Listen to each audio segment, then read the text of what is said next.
Thank you, Ken. Good morning, church. You know, there's a long tradition of naming sermons. I don't think that too many of my sermons really warrant being named, but I call this the two great commandments because for a long time in my mind, those verses in Mark really are the two principles that brought me here, that brought you here. They're the principles that guide the law and everything else. Now, last time I was up here, I was told that you couldn't hear me. And from up here, I can't tell if you can hear me in the back or not. So if you can't hear me, you know, gesture or something, and I'll try to speak a little louder. A number of years ago, I saw a program on 3ABN, and I'm going to share it with you now. It's been quite a number of years since this was on, but perhaps some of you had seen it and heard the story. It's about an American fighter pilot. He was engaged apparently in doing acrobatics in maybe a team that would go to you know, air shows and things like that. And they would do different acrobatics, flybys and things like that. And in the course of doing one of these acrobatic shows, he started to get out of where he should be. And his plane started going wrong. He wasn't any longer flying with with the other planes. The other pilots immediately began to shadow him because they knew something was wrong. They called him on the radio, and he didn't answer. Now, apparently at that point in time, what you had to do for him to answer, he would have had to click a button on the radio, you know, to talk back and forth, and he wasn't able to do that. The guess was that he was holding the control stick with both hands and couldn't use his thumb, to hit the transmit button because he was that strongly hanging on to this aircraft. There was a button, I guess it was the gun button on the stick, but it didn't fire guns on his plane. What it did was it let a plume of smoke out the back. But when they were engaging in acrobatics, they would, you know, if you've seen them, they'll have smoke trailing and things like that to make it easier to see the planes and more dramatic. And he had the ability, by hitting this button, to either turn on the smoke and have a big trail of smoke come out of the back of the plane, or he could just, boom, hit it and put a little puff of smoke, or boom, boom, put out 2 puffs of smoke, whatever he wanted to do. And while he was holding on to the control stick, while he couldn't answer back to the other pilots who were trying to talk to him, he was able to hit that button. So they started to call him. And they said, "Can you hear us?" And boom, one puff of smoke comes out of the back of his car, of his plane. And they ask you, "Are you in trouble controlling the plane?" And he hits the button, and boom, one more puff of smoke comes out of the tail of the plane. "Are you able to land?" 2 puffs of smoke come out of the back of the plane. "Can you bail out?" 1 puff of smoke. Yes, he could bail out. "Bail out." 2 puffs of smoke. "Bail out," they were calling to him. 2 puffs of smoke. And again, "Bail out." And 2 puffs of smoke. Now, the way this ended was the pilot died in the crash. The plane crashed in a residential area,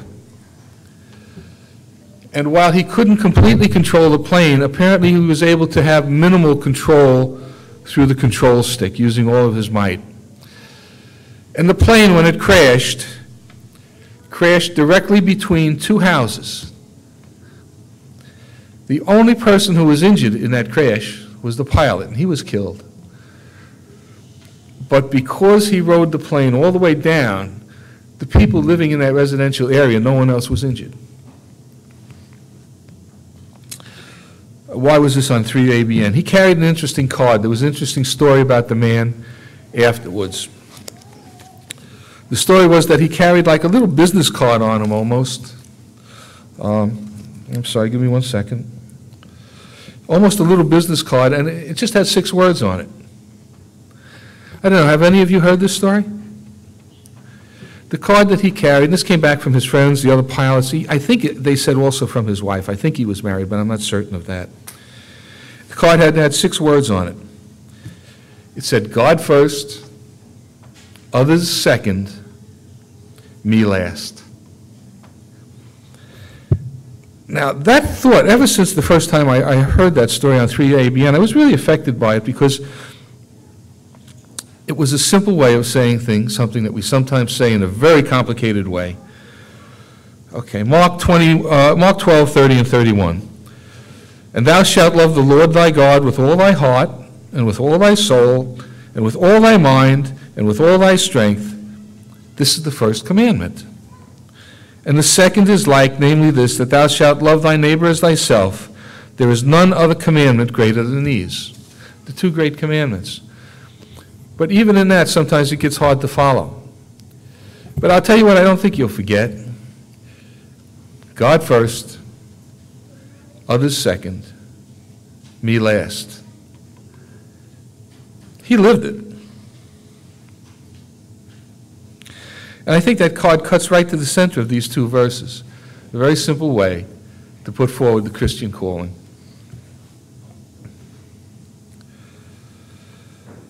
How does God tell us this in other verses?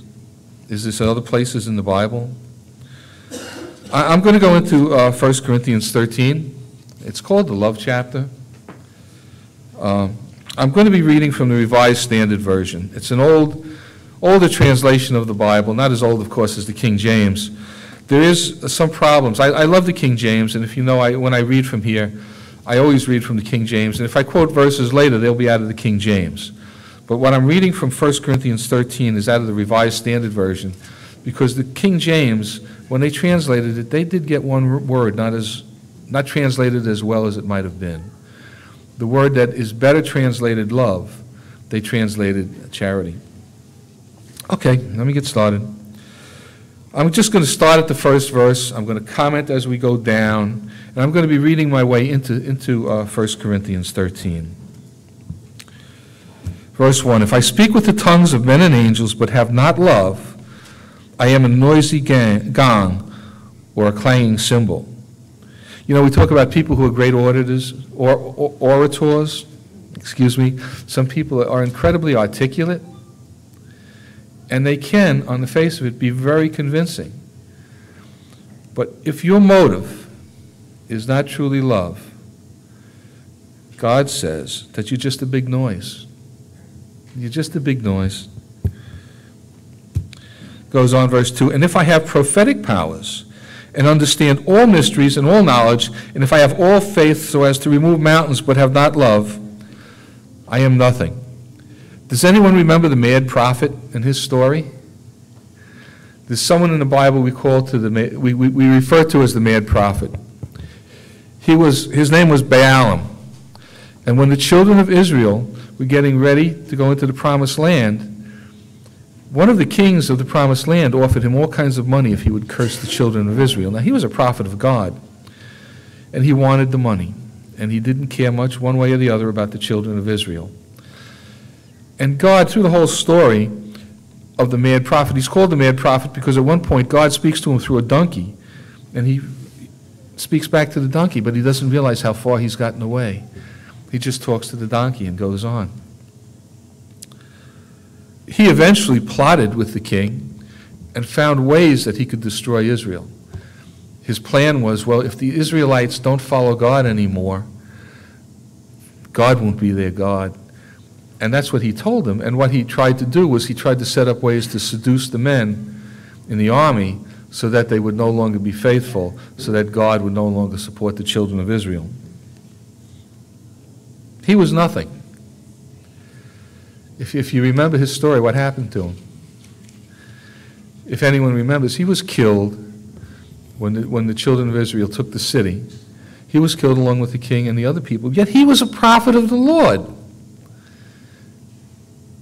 What was missing? If God would actually speak to you, what was missing in his life? He didn't have proper love for God. He didn't love the children of Israel as he should have, because he would have never plotted to hurt them, had he. But it's nice that the Lord spoke to him, and it's nice that he could understand all mysteries, but he was nothing, because he lacked the starting point, which is love. Verse 3, if I give away all I have, and if I deliver my body to be burned but have not love, I gain what? I gain nothing. Listen, if you know me, you know I've been big on tithing and encouraging people to tithe. I think we're supposed to tithe. I think we're supposed to give our offerings, and I'm sure of it. And I know that you are sure of it too. But it's not going to get you into the kingdom. You can be the most faithful person the Lord has ever seen with tithes and offerings, and it's not going to get you in through the gates. Love is patient and kind. Love is not jealous or boastful. It is not arrogant or rude. Love does not insist on its own way. It is not irritable or resentful. How many times have I insisted on my own way? I think we all have, haven't we? It's got to be my way. I'm sure I'm right. I am absolutely 100% sure I'm right. I used to be 100% sure I was right sometimes. Now I figure at the best I'm maybe 90% sure. There's always that 10% that maybe I haven't gotten it right, you know? That's why when we deal with things in a church setting, when we deal with things together, we always try to do it in council. You know, the elders have been talking a lot recently over some things that are going on, and it's not a one-man show. We try to do it in council because we help each other, we protect each other, and because we love and respect each other. It's not always going to be my way. And it's not going to be any of our ways if we're doing this right. If we love and respect each other, we are going to accept counsel. Love does not rejoice at wrong, but rejoices in the right. Love bears all things, believes all things, hopes all things, and endures all things. Love never ends, for as prophecies they will pass away, as for tongues they will cease, as for knowledge it will pass away. Love never ends. Have you ever heard, I used to love you, but I don't love you anymore? That person was never loved right from the start, because love doesn't stop. Love will take you to crash your plane between two houses. As for tongues, they will cease. As for knowledge, it will pass away. For our knowledge is imperfect, and our prophecy is imperfect. So much for being 100% right, huh? But when the perfect comes, the imperfect will pass away. When I was a child, I spoke as a child, I thought as a child, I reasoned like a child. When I became a man, I gave up childish things. For now we see in a mirror dimly, but then face to face.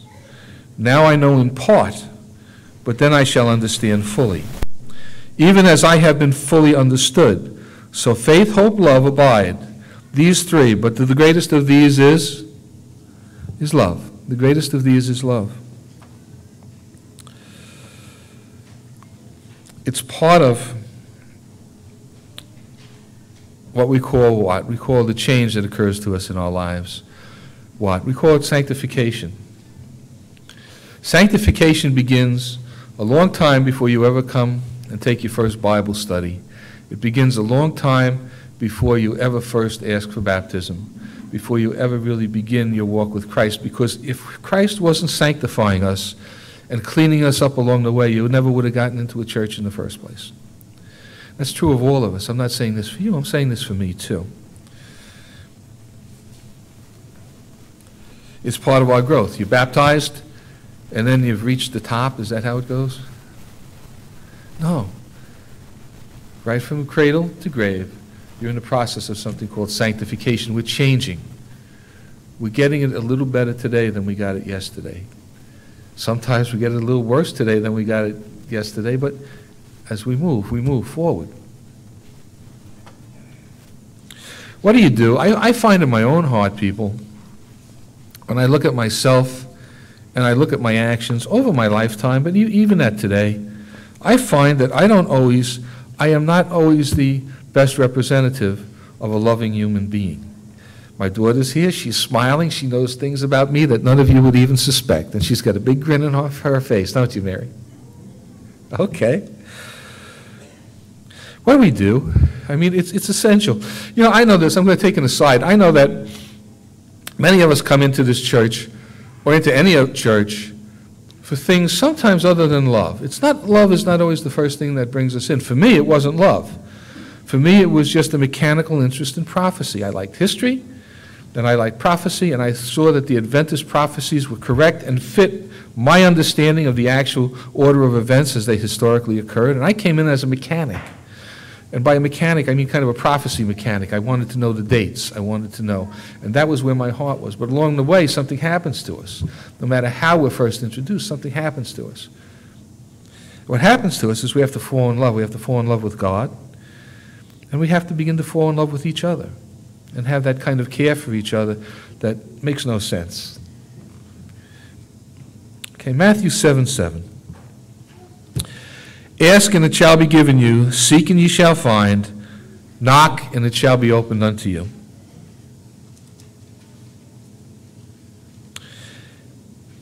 Ask. We can't create love ourselves. It's really not in us, people. We can try to appear as if we care.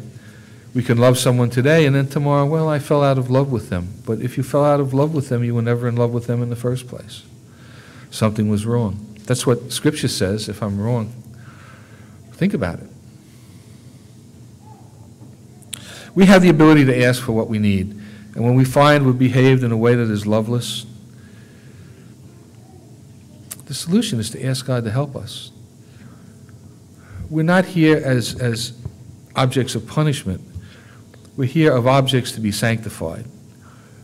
And the sanctification only takes place through God. It's not something we can do. We can't clean ourselves up, but God can. And the root of it, the absolute core of everything we are, as it says in 1 Corinthians 13, is love. If we don't have love, you can know all the Scripture in the world. You can be the best theologian that the Adventist church has ever produced. You can be the most knowledgeable person in our church or any other church. If you're not motivated by love, it's going to become a train wreck. It's good and it's wonderful, and I think everybody should read the Bible every day and study the Bible and try to memorize the Bible. I completely say that, but that's not the thing that's going to do it. The thing that's going to do it is when we reflect the love that God has put on us.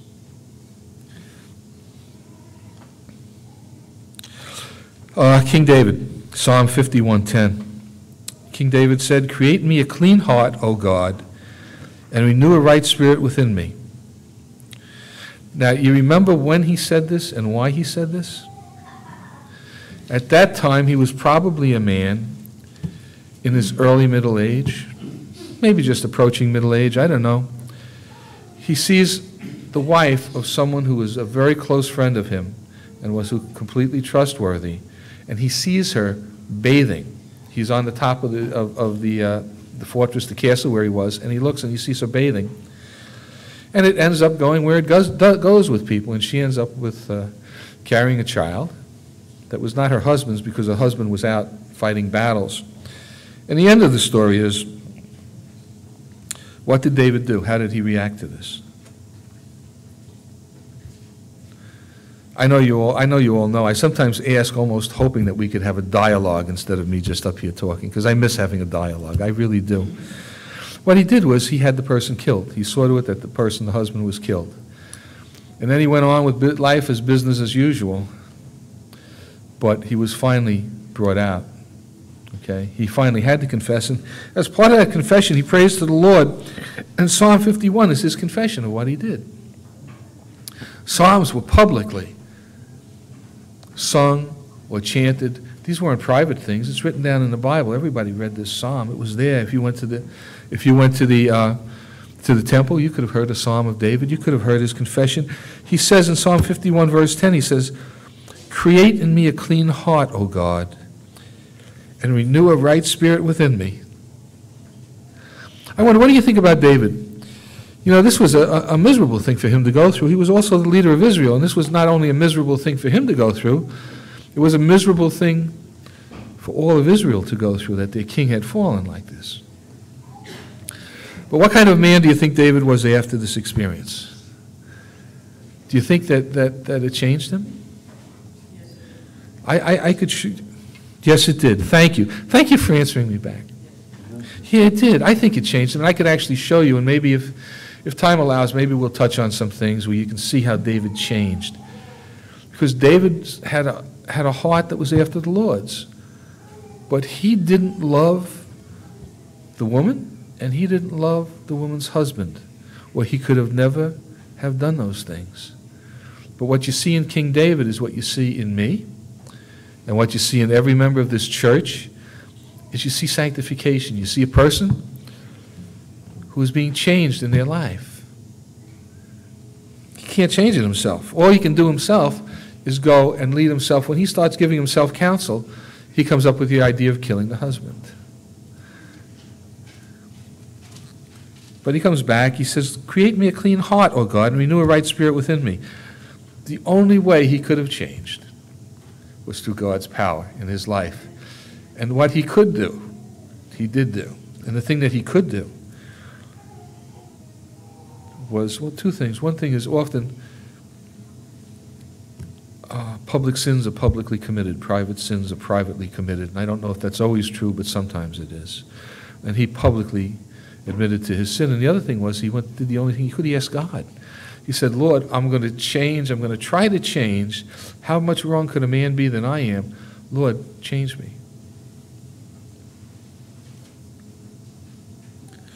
You know, sometimes in dealing with life, we get angry at people. You ever get angry at anyone? Boy, I got angry at people. Way too angry. James 1:20, it says, for the wrath of man worketh not the righteousness of God. I've heard a lot about righteous indignation, and people will sometimes say that when they're angry, but I don't see a lot of good coming out of anger, in my experience. And from what I understand from Scripture, it's not where we belong. We can get angry, and when we get angry, we sin. Most of us do. I do. Perhaps you can be angry in love, but I don't do it very well.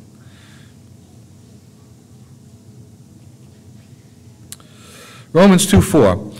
Or despiseth thou the riches of his goodness and forbearance and long-suffering, not knowing that the goodness of God leadeth thee to repentance?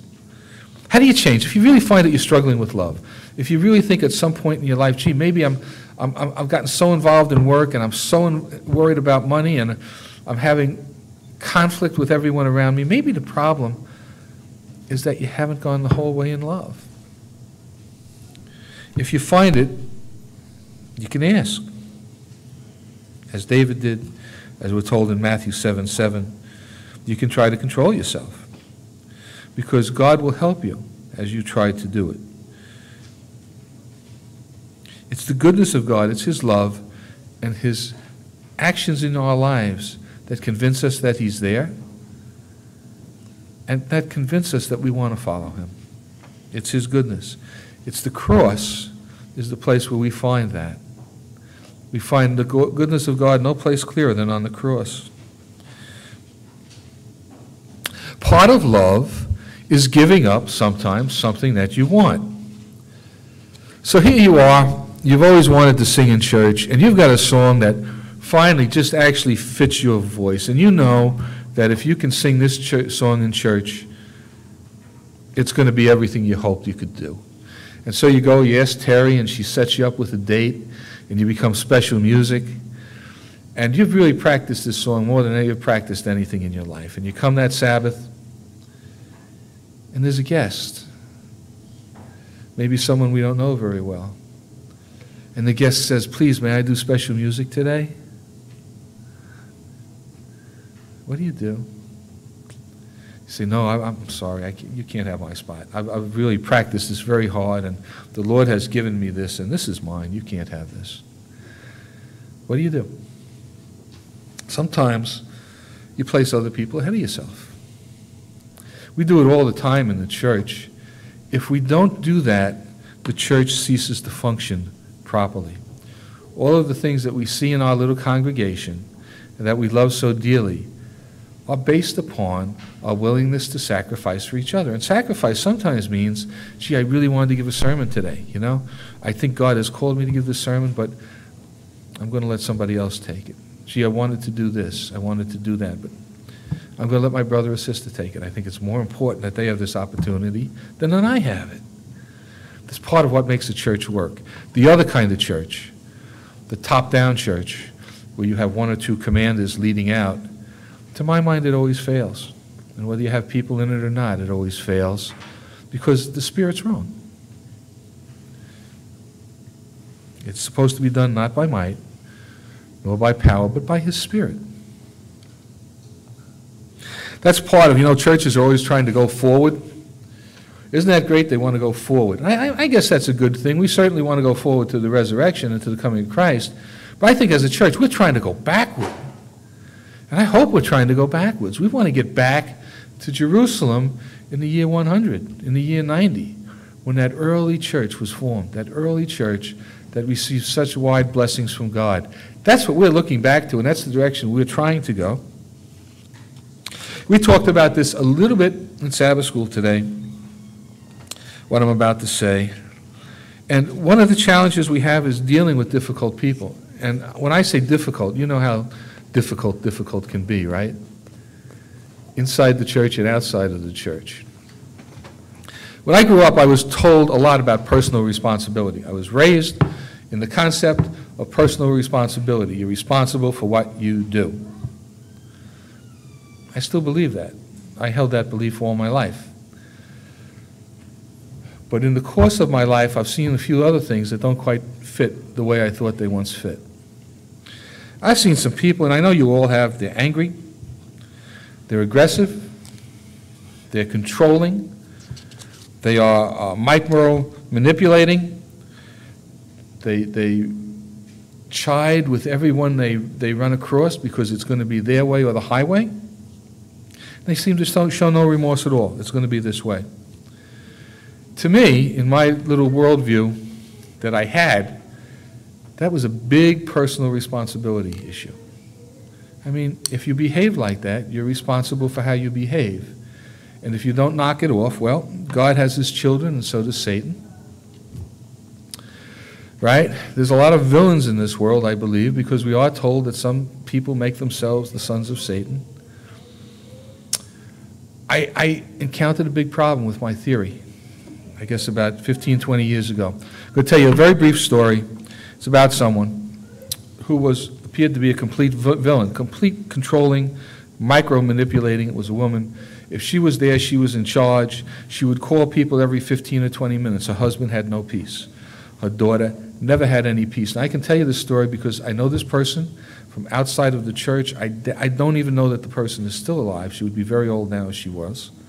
And I think that no one here could possibly identify her because I don't even remember her first name. But her story is this. Completely obnoxious person. Person very easy to get very, very angry with. Her story was this.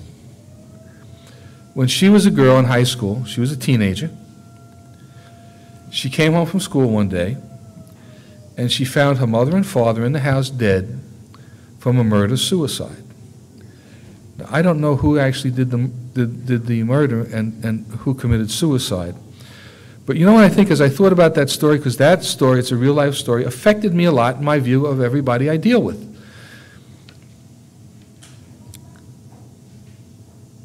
Can you imagine the dynamic that must have gone on before that day in that family? It didn't just happen all at once. There was a family dynamic happening there maybe for years. Can you picture this young girl's involvement in that family? How she might have tried to keep them apart, how she might have tried to encourage, what she thought her as a little girl, what she thought her role was in this, because there must have been warfare going on in that family. She came home and she found them. She took a day and went to school and came home and found them. What on earth do you make out of that? Well, I know what she made out of it. I can't imagine the horror that she faced or that she lived through. But you could see what had happened in her mind as a result of this. If you leave, everything falls apart. If you stop controlling, the minute you're not watching what's happening, the minute you're not controlling, the minute you're not there, the minute you lose contact, your world falls apart and everything dies. As an old woman, she was the most difficult, obnoxious person you'd ever want to meet. Was she difficult and obnoxious? Yeah. Was she a villain? I don't think so. I think we have both villains and victims in this world. And I count her as one of God's victims. That is one of my great problems in dealing with the church. And it's, I think, one of the great problems that the church has in dealing with people who are marvelously difficult. The problem is, I cannot tell the victims from the villains. And I think most of us would regard very differently a person who behaves in a certain way because that's what they want to do, from a person who has had such a profound experience in their life that it's changed them. Through the Lord, we should all be able to overcome, right? Okay? What if you don't? What if you come part way? What if you're not perfect? Do you still die? That's how I read it. We're sanctified all along the way. I may not reach perfection before I die, but the Lord, through His promise, through His grace, is going to bring me to His kingdom. My problem with being in a position where sometimes I have to deal with people is I don't always know what I'm doing. And I'll tell you, if we get together and form a board of people to make a decision, we don't always know what we're doing. We can't tell. So, what do we look to? I know what I look to. I look to that old 3ABN story. God first, everybody else second, me last. It helps. It helps because it's better to let a villain go than to kill a victim, I think. Do you agree? Does it seem that way to you, church? Now, that being said, life is not always quite as easy as we would lay it out to be.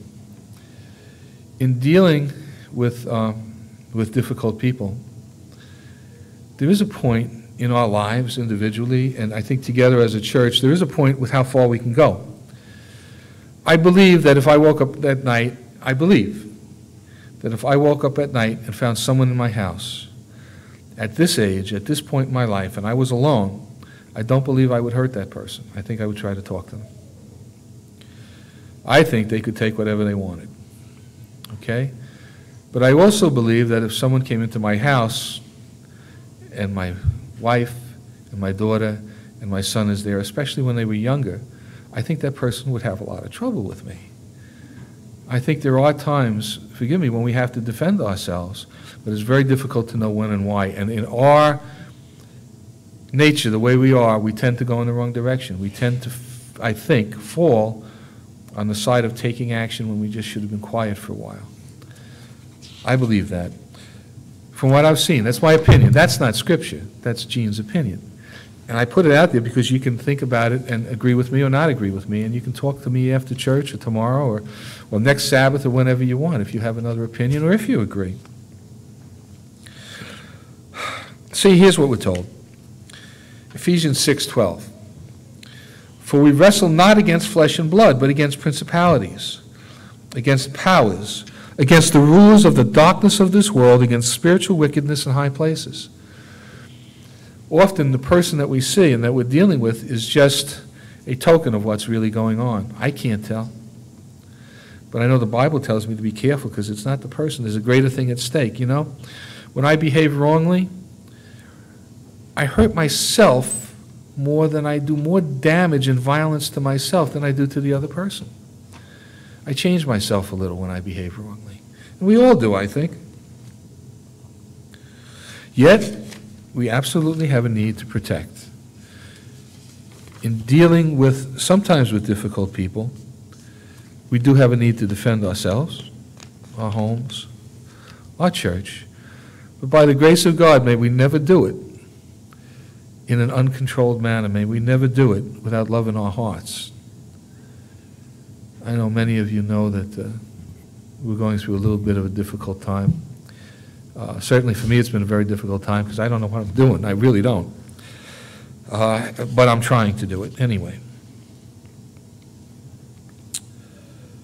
So the point is that we're not to look down on anyone. We're to look at everyone, I think, as one of Satan's victims. Yet we have an obligation to each other to offer some level of protection. Okay, and we do that in our homes and we do that in our church. If we do it without love, we'll probably be like 90% of the people you see, 99% of the people you see. I'm going to go. I think I'm right to do it. I'm going to do it. But see, if you work without love in your heart, love puts a constraint. It puts a point beyond which you won't go. It keeps you in a place where you're going to be much more willing to listen to God and to try to admit to yourself when you're wrong. Romans 8:28. And we know that all things work together for good to them that love God, to them who are called according to his purpose. You know, all things work together for good. Sometimes things that happen. Look at David. How on earth could that have worked together for good? Anybody got an idea? How could his experience with Bathsheba have worked together for good? How could it have helped Israel? Well, I think we said it. I think you had a very different David after the experience. I think David was humbled before all of Israel. Maybe he needed to be. I don't know. I think a very different David came out of that experience. I think while the experience itself was not good, I think everything can work together for our good. We are going through such a painful time, I think, in our church. Anyone feel a little pain in here? I do at times, as we try to go on with what we're calling NCD, natural church development, as we're looking at ourselves, as we're looking at the old way we ordered things and saying, maybe we're not really doing this right, maybe we're not doing that right, maybe we need to have an epiphany. And the epiphany occurs, the understanding occurs, when we really lose the management that we have. And we have a church where everyone is used to their best abilities and to their best capabilities. We all have talents. We're all rich in talents. And it's got to be the whole church working. The whole church working is a source that can't be stopped. But it has to be us working together. It has to be us loving each other, caring for each other, feeling safe together. That's all part of what happens in a church that really jumps to another place, that jumps from beyond being a church to becoming a power unto itself. Not unto itself, but in the use of God's hands, where everyone isn't forced to work. No one's forced to work. No one's harassed if they don't feel like working. But where there's opportunities and encouragement for everyone to use their talents. And if you don't know what your talents are, God bless you. I don't know what mine are either. But we find as we go along, and we keep finding new things. It's all part of the center of love. It's all part of the two great commandments, that we love each other. If you love each other, you don't always try to take the first spot for yourself. If you love each other, you sit down and encourage someone else to stand up who hasn't gone up yet. It's all part of what we're supposed to be doing as a church. It's all part of what we really need to become, because that's what we were 1,900 years ago.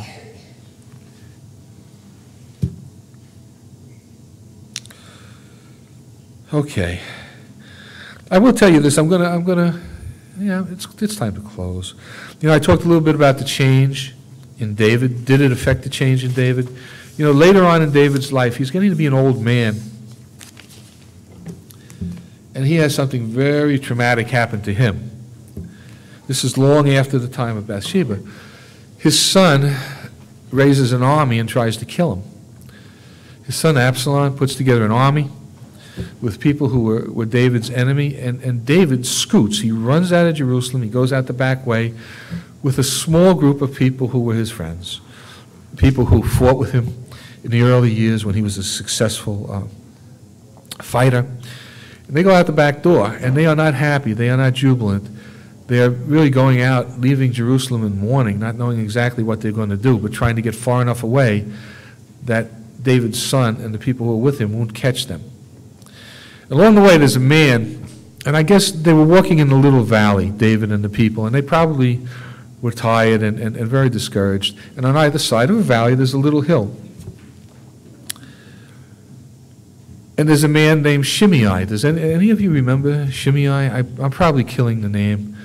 But he was a relative of King Saul, and he hated David.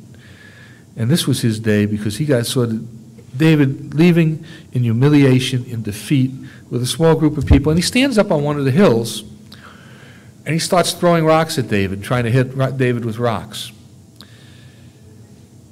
And the people who were with David said, listen, I can catch him. I can run up this hill. Let me go up there, and I'll just flick his head off. No problem at all. I can do it very cleanly. And David says, don't you dare do it.